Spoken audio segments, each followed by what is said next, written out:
If you are waiting for home prices to crash and mortgage rates to drop at the same exact time, I need to be honest with you guys. You may be waiting for a market that never comes, and that does not mean you should run out and buy a house tomorrow. I am a realtor, and it would be very easy for me to come on here and say it is always a great time to buy, and I don't believe that. For some of you, 2026 is actually a very good time to buy. For others, buying right now would be a terrible financial decision. Are mortgage rates actually going to come down? Will home prices finally drop? Should you buy in 2026 or should you wait? And most importantly, how do you make that decision without actually guessing, panicking, or letting some guy on TikTok make a six-figure decision for you? So let's get into it. John Lee Real Estate, find you the best rates. All throughout Philly like Schuylkill Expressway. Talking to people who added. What's going on, guys? Welcome back to the podcast. I am John Lee, realtor, investor, entrepreneur, husband, and father here in the greater Philadelphia area. I work with buyers, sellers, and investors throughout Philadelphia, Montgomery County, and Bucks County, as well as the surrounding areas. And one conversation keeps coming up over and over again. John, we want to buy, but should we wait until rates come down? Or are prices too high right now? I don't want to buy at the top. Now, those are all fair questions. A home may be the largest purchase you will ever make, and you should be very thoughtful about it. But I also think most people are asking the wrong first question. They are asking, what will the market do? The better question is, what decision gives my family the strongest financial and personal position under multiple possible markets? Now, nobody knows the exact rate 6 months from now or the exact value of a specific house next year. Forecasts can inform us, but they are not promises. Now, here are what mortgage rates are telling us. As of August 6, 2026, Freddie Mac reported that the average 30-year fixed mortgage rate was 6.69%. Now, I know what many people are thinking, that feels high. I remember 3%. Of course, it feels high compared with 2020 and 2021, but those rates were extraordinary. They were an extraordinary response to an extraordinary period. Building your plan around rates returning to 3% is not a strategy, it is hope. Fannie Mae's July 2026 housing forecast expects mortgage rates to stay in the low to mid 6% range through 2027. Could they be wrong? Absolutely. Economic growth, inflation, the bond market, employment, the government can all change the direction of rates. But the important takeaway is this: the major forecasts are not showing a dramatic return to 3% or 4% mortgage rates anytime soon. So here's another misconception. The Federal Reserve does not simply press a button and set your 30-year mortgage rate. Mortgage rates tend to move with the longer-term bond market, especially the 10-year Treasury, and they react to inflation expectations and economic risk. That is why you may hear the Fed changed its rate, but the mortgage rates barely moved, and they moved early or even in the opposite direction. So will rates drop? They might, but based on the information we have today, a gradual improvement is more realistic than a massive collapse. And if your entire purchase only works if the rates fall 1 or 2%, the purchases just don't work today, right? So the other question is, our home prices are going to drop. Now, let's talk about prices, because this is where national headlines can really confuse people. Real estate is actually really local. You can have prices falling in one part of the country, while a home in Bucks County, for example, still receives 5 offers. And you can have a national report saying inventory is improving, while a specific school district has almost nothing available under $600,000. So nationally, the market is slowing, but slowing is not the same as crashing, if that makes any sense, guys. So in June 2026, the national median existing home price was $440,000, which was 1.8% higher than the year before. This was the 36th consecutive month year-over-year growth, and NAR also reported that prices increased in 80% of metro areas during the second quarter of 2026. Fannie Mae's July forecast projects home prices to rise about 2.3% during 2026. That is much slower than the crazy appreciation we saw during the pandemic. Now, To bring this closer to home, in the Philadelphia metro area, the median sold prices reached at $430,000 in June. Homes sold in the median of 10 days. Active inventory was up by 12.4% from the prior year, which is good news, especially for buyers, but inventory was still only 53% of what it is in 2019. That last number matters. We have more choices than we did a year ago, but we don't still have enough supply to assume the prices are about to fall. An individual home can absolutely be overpriced. Sellers will reduce prices. Some markets may decline, but a seller reducing an unrealistic list price is not the same thing as the housing market crashing. The problem with waiting for the perfect market, that is a trap I see buyers fall into quite often. They want two discounts at once. They want a home price to fall and they want mortgage rates to fall. But those two things don't always arrive together. If mortgage rates fall significantly while the economy remains healthy, that actually, more buyers can actually afford to enter the market. That can create more competition, support higher prices, especially in places where inventory is already tight. If home prices fall dramatically, ask yourself why, right? Is it unemployment? Are lending standards tightening? Is consumer confidence collapsing? And if that is all happening while all that's happening, does that actually make you feel comfortable in buying more or less? Now, people imagine a future market where homes are cheaper, rates are lower, sellers are desperate, their job is perfectly secure, and nobody else is competing with them. But that would be great, but that is not how markets usually work. There's almost always a trade-off, and let's look at the math. Let's use a simple example. Say you're looking at a $500,000 home and putting down 10%. At a 6.69 interest rate, the principal and interest payment would be approximately $2,900 per month. I'm not including taxes, homeowners insurance, mortgage insurance, or HOAs, right?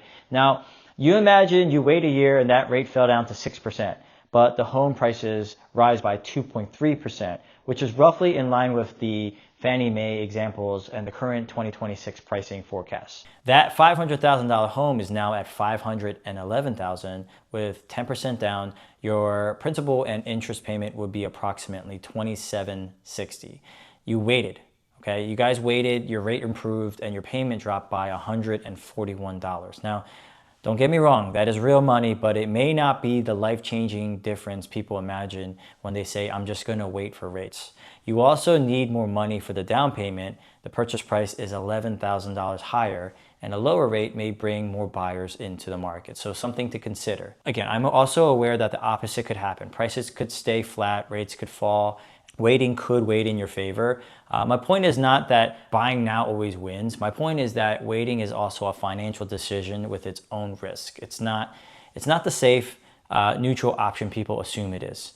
So when does buying in 2026 make sense? So who seriously should consider buying in 2026? First, you have to have stable income and your employment is reasonably secure. Second, you plan to stay in the home for at least 5 years. A longer timeline gives you more room to absorb short-term market movement and the cost of buying and selling.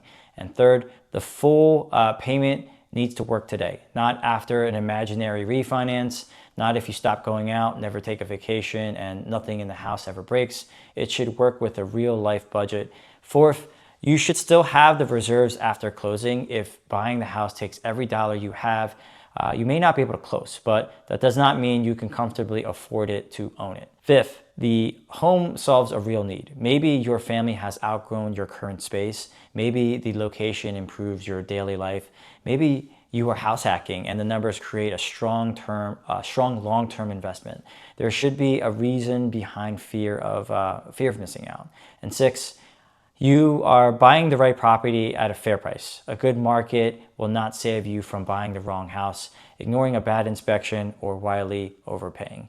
I believe in home ownership, right? I own several homes. Real estate for me is a tool for building wealth.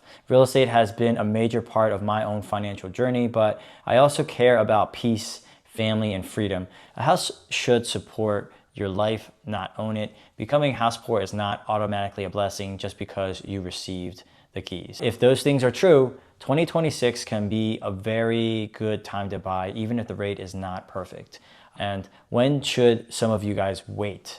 Now, Let me be equally clear about who should wait. If the monthly payment already feels suffocating on paper, wait. If you have no emergency fund after closing, wait and strengthen your cash position. If your job, family situation, or location may change within the next year or two, renting may give you a valuable flexibility.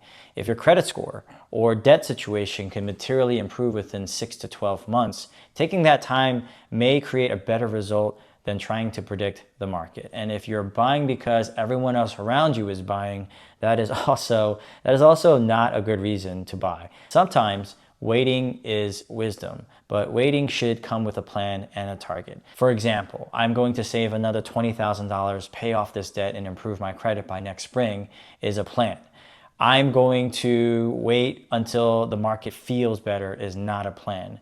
So the advice that I give to you guys and even to my own family, you have probably heard people say, marry the house and date the rate. I understand the idea, but I think people use that phrase too casually. You're not guaranteed the opportunity to refinance. Rates may not fall enough and your income or credit could change, and refinancing has costs. My advice is simpler.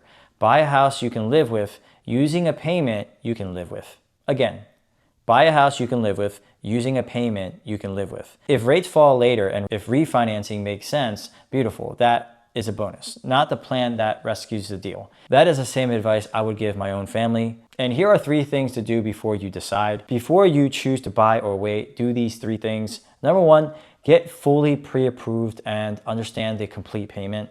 Include taxes, insurance, mortgage insurance, association fees, closing costs, and the cash you will have left after settlement.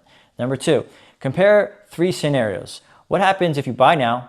What happens if rates fall but prices rise? What happens if you wait and nothing meaningfully improves? Put actual numbers beside each option. Number 3, study your specific market and price range.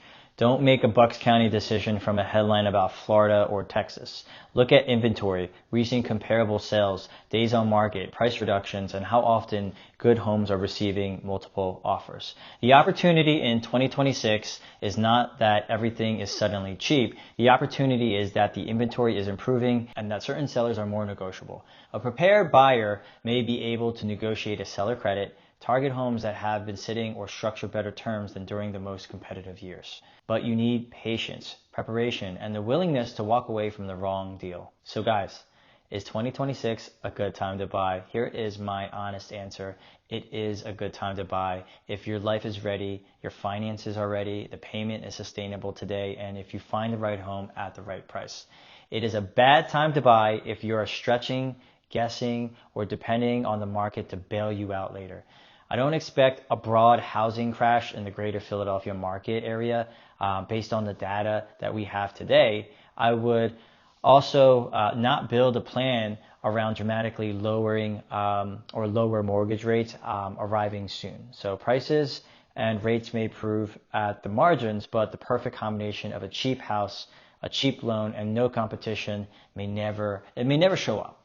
And don't try to win by perfectly timing the market. You want to win by being within your means, protecting your downside, and choosing a home that still makes sense if the next 12 months don't go exactly as predicted.